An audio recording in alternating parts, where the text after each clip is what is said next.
కర్నూలు జిల్లా వెల్దుర్తి మండలం బొమ్మిరెడ్డిపల్లి గ్రామంలో కర్నూలు జిల్లా ఎస్పీ విక్రాంత్ పాటిల్ గ్రామస్తులతో ముఖాముఖి నిర్వహించారు. గ్రామంలోని తాజా పరిస్థితులను అడిగి తెలుసుకున్నారు. అల్లర్లు గొడవలు జోలికి వెళ్లకుండా ఉండేలా గ్రామస్తులకు దిశానిర్దేశం చేశారు. ఈ సందర్భంగా జిల్లా ఎస్పీ మాట్లాడుతూ ఎవరో అన్యాయం చేశారని మనం తప్పు చెయ్యకూడదని ఆలోచించాలని అన్నారు.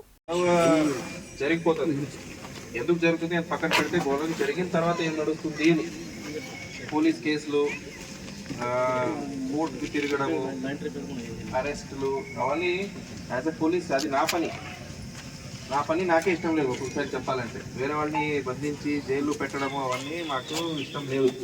బట్ స్టిల్ చేయాల్సి వస్తుంది కాబట్టి అవన్నీ ఎవరు చేయకూడదు అని నేను అన్ని చోట్ల చెప్పుకుంటూ వెళ్తూ ఉంటాను. సో మీ పనులు మనం చేసుకుంటూ వెళ్తే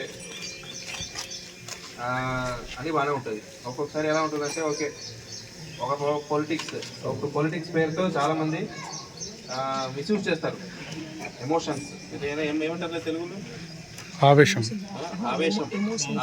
మిస్యూజ్ చేస్తారంటే